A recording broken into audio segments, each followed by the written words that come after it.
നമസ്കാരം, ഞാൻ Ashmi Thomas. ഷിക്കിന world ടുഡേയിലേക്ക് ഏവർക്കും സ്വാഗതം. ഗാസയിലെ സമാധാന കരാർ ഭീഷണിയിലാകുമെന്ന ആശങ്കകൾക്കിടെ ഹമാസ് ഭീകരർക്ക് അന്ത്യശാസനവുമായി US പ്രസിഡന്റ് ഡൊണാൾഡ് ട്രംപ്. കരാർ ലംഘനം തുടർന്നാൽ ഹമാസിന്റെ അന്ത്യം വേഗതയേറിയതും രോഷാകുലവും ക്രൂരവും ആയിരിക്കുമെന്ന് ട്രംപ് പ്രഖ്യാപിച്ചു. 2 ഇസ്രായേൽ സൈനികർ ഹമാസ് ആക്രമണത്തിൽ കൊല്ലപ്പെട്ടതിനെ തുടർന്നും ഗാസയിൽ ഹമാസ് സാധാരണക്കാർക്കെതിരെ ആക്രമണം നടത്തുന്ന സാഹചര്യത്തിലുമാണ് ട്രംപിന്റെ പ്രതികരണം. ഹമാസ് മോശമായി പെരുമാറുന്നത് തുടരുകയാണെങ്കിൽ അവരെ നേരെയാക്കാൻ ഗാസയിലേക്ക് കനത്ത സേനയെ അയക്കാൻ തയ്യാറാണെന്ന് മിഡിൽ ഈസ്റ്റിലെയും സമീപ പ്രദേശങ്ങളിലെയും നിരവധി സഖ്യകക്ഷികൾ തന്നെ അറിയിച്ചിട്ടുണ്ടെന്നും എന്നാൽ താൻ അവരോട് ഇതുവരെ വേണ്ട എന്നാണ് പറഞ്ഞിട്ടുള്ളതെന്നും ട്രംപ് വെളിപ്പെടുത്തി. ഹമാസ് ശരിയായ പാതയിൽ വരുമെന്ന് ഇപ്പോഴും പ്രതീക്ഷിക്കുന്നതായും ട്രംപ് കൂട്ടിച്ചേർത്തു. ഗാസ വെടിനിർത്തൽ കരാർ നടപ്പിലാക്കുന്നത് സംബന്ധിച്ച് US vice president JD Vance Israel പ്രധാനമന്ത്രി ബെഞ്ചമിൻ നെതന്യാഹുവുമായി ചർച്ച നടത്തി. പ്രസിഡന്റ് ട്രംപിന്റെ സമാധാന പദ്ധതിയുടെ അടുത്ത ഘട്ടം കേന്ദ്രീകരിച്ചുള്ള വാൻസിന്റെ ഇസ്രായേൽ സന്ദർശനത്തിനിടെയാണ് കൂടിക്കാഴ്ച നടന്നത്. ഒക്ടോബർ 10 ആരംഭിച്ച നിലവിലുള്ള വെടിനിർത്തലിനെക്കുറിച്ചും അമേരിക്കൻ മധ്യസ്ഥതയിലുള്ള സമാധാന പദ്ധതിയുടെ ഭാവി ഘട്ടങ്ങളെക്കുറിച്ചും പ്രധാനമന്ത്രിയുടെ ഓഫീസിൽ നടന്ന കൂടിക്കാഴ്ചയിൽ ചർച്ച ചെയ്തു. ഹമാസിനെ നിരായുധീകരിക്കുക, ഹമാസ് ഇസ്രായേലിന് ഭീഷണിയാകുന്നില്ലെന്ന് ഉറപ്പാക്കുക, ഗാസ പുനർനിർമ്മിക്കുക എന്നീ ദുഷ്കരമായ ജോലികൾ ഇസ്രായേലിനും US-നും മുന്നിലുണ്ടെന്ന് വാൻസ് നെതന്യാഹുവിനോട് പറഞ്ഞു. പ്രധാനമന്ത്രി നെതന്യാഹുവും ഭാര്യ സാറയും അമേരിക്കൻ വൈസ് പ്രസിഡന്റിനെയും ഭാര്യ ഉഷയെയും സ്വീകരിച്ചു. അതേസമയം US state secretary Marco Rubio വ്യാഴാഴ്ച ഇസ്രായേൽ സന്ദർശിക്കും. ഗാസ വെടിനിർത്തൽ പദ്ധതിയിൽ ശുഭാപ്തി വിശ്വാസം പ്രകടിപ്പിച്ച് American vice president JD Vance. പ്രതീക്ഷിച്ചതിലും മികച്ച രീതിയിലാണ് വെടിനിർത്തൽ പദ്ധതി നീങ്ങുന്നതെന്നും ഇനിയും തുടർന്ന് പ്രവർത്തിക്കേണ്ടതുണ്ടെന്നും വാൻസ് പറഞ്ഞു. തെക്കൻ ഇസ്രായേലിലെ കിരിയത്ത് ഗാറ്റിൽ നടന്ന പത്രസമ്മേളനത്തിലായിരുന്നു വാൻസിന്റെ പ്രതികരണം. ഹമാസ് നടത്തിയ ആക്രമണത്തിൽ 2 ഇസ്രായേൽ സൈനികർ കൊല്ലപ്പെട്ട സംഭവത്തെ തുടർന്ന് വെടിനിർത്തലിന്റെ ദുർബലതയെക്കുറിച്ച് ആശങ്കകൾ വർദ്ധിച്ചുവരുന്ന സാഹചര്യത്തിലാണ് വാൻസിന്റെ സന്ദർശനം. ഇസ്രായേലിന്റെ വിട്ടുവീഴ്ചയില്ലാത്ത ആവശ്യമായ ഹമാസിന്റെ നിരായുധീകരണം ഒരു പ്രധാന തടസ്സമായി തുടരുകയാണെന്നും നിരായുധീകരണത്തിനായി ഒരു നിശ്ചിത സമയപരിധി നിശ്ചയിച്ചിട്ടില്ലെന്നും വാൻസ് അറിയിച്ചു. വൈറ്റ് ഹൌസ് ഉന്നത ഉപദേഷ്ടാവ് ജാരഡ് കുഷ്നർ, ട്രംപ് ഭരണകൂടത്തിന്റെ മിഡിൽ ഈസ്റ്റ് പ്രതിനിധി സ്റ്റീവ് വിറ്റ്കോഫ് എന്നിവരും വാൻസിനൊപ്പം ഉണ്ടായിരുന്നു. മുൻ ഫ്രഞ്ച് പ്രസിഡന്റ് നിക്കോളാസ് സർക്കോസി ജയിലിൽ. തെരഞ്ഞെടുപ്പ് പ്രചാരണത്തിനായി അന്തരിച്ച ലിബിയൻ സ്വേച്ഛാധിപതി മുവമ്മർ ഗദ്ദാഫിയിൽ നിന്ന് സാമ്പത്തിക സഹായം തേടിയെന്ന കേസിലാണ് സർക്കോസിക്ക് 5 വർഷത്തെ തടവ് ശിക്ഷ വിധിച്ചിരിക്കുന്നത്. ലിബിയയിൽ നിന്ന് ഫണ്ട് സ്വരൂപിക്കാൻ സർക്കോസി ഗൂഢാലോചന നടത്തിയെന്ന് തെളിഞ്ഞതോടെ കഴിഞ്ഞ മാസമാണ് കോടതി ശിക്ഷ വിധിച്ചത്. 50 വർഷത്തിനിടെ ആദ്യമായാണ് രാജ്യത്ത് ഒരു രാഷ്ട്രതലവൻ ജയിലിലടയ്ക്കപ്പെടുന്നത്. ഇതോടെ ജയിലിലാകുന്ന ആദ്യത്തെ ഫ്രഞ്ച് മുൻ പ്രസിഡന്റായി സർക്കോസി. പാരീസിലെ മൊണ്ട്പർനാസെ ജില്ലയിലുള്ള ലാസാന്റെ ജയിലിലാണ് സർക്കോസി കഴിയുന്നത്. സുരക്ഷയെ കരുതി സർക്കോസിയെ ഐസൊലേഷൻ വിഭാഗത്തിലാണ് പാർപ്പിച്ചത്. ഏകാന്ത തടവിന് തുല്യമാണിത്.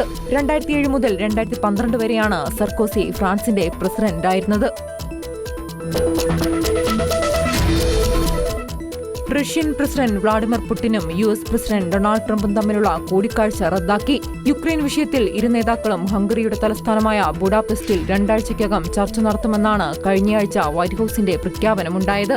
കഴിഞ്ഞ ദിവസം US സ്റ്റേറ്റ് സെക്രട്ടറി മാർക്കോ റൂബിയോയും റഷ്യൻ വിദേശകാര്യമന്ത്രി സെർഗെയ് ലാവ്റോവും തമ്മിലുള്ള ഫോൺ സംഭാഷണത്തിലാണ് കൂടിക്കാഴ്ച റദ്ദാക്കാൻ തീരുമാനിച്ചത്. ഡൊണാൾഡ് ട്രംപും റഷ്യൻ പ്രസിഡന്റ് വ്ളാഡിമിർ പുടിനും തമ്മിൽ സമീപകാലത്ത് കൂടിക്കാഴ്ചയ്ക്ക് നിലവിൽ പദ്ധതികളൊന്നുമില്ലെന്ന് വൈറ്റ് ഹൌസ് സ്ഥിരീകരിച്ചു. ട്രംപ് പുടിൻ കൂടിക്കാഴ്ച റദ്ദാക്കിയതിന്റെ കാരണം വൈറ്റ് ഹൌസ് വ്യക്തമാക്കിയിട്ടില്ല. വ്ളാഡിമിർ പുടിൻ തങ്ങളുടെ വ്യോമാതിർത്തിക്ക് മുകളിലൂടെ പറന്നാൽ അദ്ദേഹത്തിനെതിരെ രാജ്യാന്തര അറസ്റ്റ് വാറന്റ് നടപ്പിലാക്കുമെന്ന് പോളണ്ട് മുന്നറിയിപ്പ് നൽകിയിരുന്നു. അതേസമയം ഉച്ചകോടിക്കായി പുടിൻ തങ്ങളുടെ വ്യോമാതിർത്തി ഉപയോഗിക്കാൻ അനുമതി നൽകാൻ തയ്യാറാണെന്ന് ബൾഗേറിയൻ വിദേശകാര്യമന്ത്രി ജോർജ് ജോർജിയേവ് അറിയിച്ചു. പാകിസ്ഥാൻ അഫ്ഗാനിസ്ഥാൻ യുദ്ധത്തിന് പിന്നിൽ ഇന്ത്യയാണെന്ന പാക് വാദം തള്ളി താലിബാൻ. ഒരു ലോജിക്കുമില്ലാത്ത, ഒരിക്കലും അംഗീകരിക്കാൻ കഴിയാത്ത വാദമാണ് പാകിസ്ഥാൻ ഉയർത്തിയതെന്ന് അഫ്ഗാനിസ്ഥാൻ പ്രതിരോധ മന്ത്രി മുഹമ്മദ് യാക്കൂബ് പറഞ്ഞു. ഇന്ത്യയുമായുള്ള ബന്ധം ശക്തമാക്കാനുള്ള നടപടികളുമായി ഞങ്ങൾ മുന്നോട്ടു പോവുകയാണ്. അത് തങ്ങളുടെ നയത്തിന്റെ ഭാഗമാണെന്നും താലിബാൻ അറിയിച്ചു. സ്വതന്ത്ര രാജ്യമെന്ന നിലയിലാണ് ഇന്ത്യയുമായുള്ള ബന്ധം ശക്തിപ്പെടുത്തുന്നതെന്നും അദ്ദേഹം പറഞ്ഞു. അയൽരാജ്യമെന്ന നിലയിൽ പാകിസ്ഥാനുമായുള്ള ബന്ധം മെച്ചപ്പെടുത്താനുള്ള നീക്കങ്ങളും ഉണ്ടാവും. ബന്ധം സ്ഥാപിക്കുകയാണ് ലക്ഷ്യമെന്നും സംഘർഷമുണ്ടാക്കുക തങ്ങളുടെ ലക്ഷ്യമല്ലെന്നും അഫ്ഗാനിസ്ഥാൻ വ്യക്തമാക്കി. പരസ്പര ബഹുമാനവും പ്രതിബദ്ധതയുമാണ് ഏതൊരു ബന്ധത്തിന്റെയും കരുത്തെന്നും താലിബാൻ ചൂണ്ടിക്കാട്ടി. അതേസമയം അഫ്ഗാനിസ്ഥാനിലെ കാബൂളിലെ ഇന്ത്യൻ എംബസിയുടെ പ്രവർത്തനം കേന്ദ്ര സർക്കാർ പുനരാരംഭിച്ചു.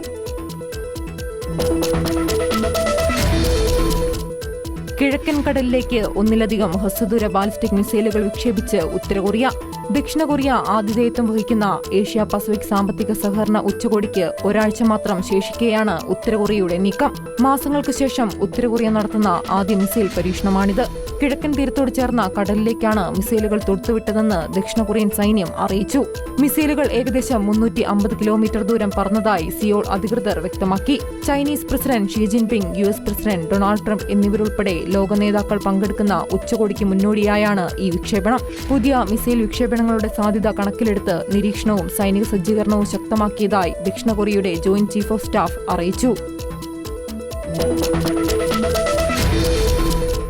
കൊളംബിയൻ പ്രസിഡന്റ് ഗുസ്താവോ പെട്രോയെയും കുടുംബത്തെയും ക്ലിന്റൺ പട്ടികയിൽ ഉൾപ്പെടുത്തുമെന്ന് ഒഹായോ സെനറ്റർ ബെർണി മൊറീനോ പ്രഖ്യാപിച്ചു.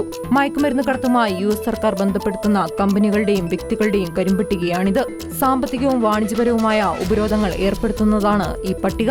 കൊളംബിയയിലുള്ളത് മയക്കുമരുന്ന് കാർട്ടലുകളുടെ സഹായത്തോടെ തെരഞ്ഞെടുക്കപ്പെട്ട ഒരു പ്രസിഡന്റാണെന്നും അന്വേഷണം തുടരുമെന്നും ഫോക്സ് ന്യൂസിന് നൽകിയ അഭിമുഖത്തിൽ മൊറീനോ പറഞ്ഞു.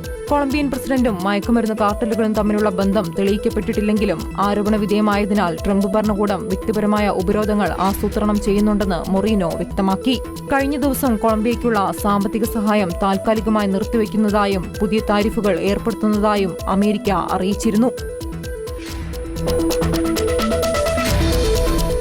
ഉഗാണ്ടയുടെ തലസ്ഥാനമായ കമ്പാലയെ വടക്കൻ നഗരമായ ഗുലുവുമായി ബന്ധിപ്പിക്കുന്ന ഹൈവേയിലുണ്ടായ ബസ് അപകടത്തിൽ 46 പേർ മരിച്ചതായി ഉഗാണ്ട പോലീസ് അറിയിച്ചു.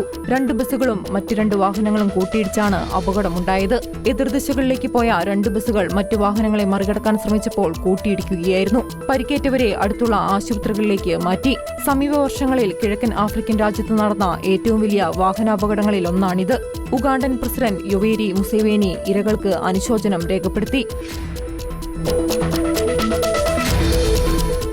അയർലൻഡിലെ ഡബ്ലിനിൽ അഭയാർത്ഥി 10 വയസ്സുകാരിയെ ലൈംഗികമായി പീഡിപ്പിച്ച സംഭവത്തിൽ പ്രതിഷേധം ശക്തമാകുന്നു. പടിഞ്ഞാറൻ ഡബ്ലിനിലെ സാഗാർട്ടിൽ അഭയാർത്ഥികളെ പാർപ്പിക്കുന്ന സിറ്റി വെസ്റ്റ് ഹോട്ടലിന് മുന്നിൽ 100 കണക്കിന് പ്രതിഷേധക്കാർ ഒത്തുകൂടി. പ്രതിഷേധക്കാർ പോലീസ് വാഹനം കത്തിച്ചു. കുടിയേറ്റ വിരുദ്ധ പ്രതിഷേധക്കാർ ഐറിഷ് പോലീസുമായി ഏറ്റുമുട്ടിയതിനെ തുടർന്ന് 6 പേരെ പോലീസ് അറസ്റ്റ് ചെയ്തു.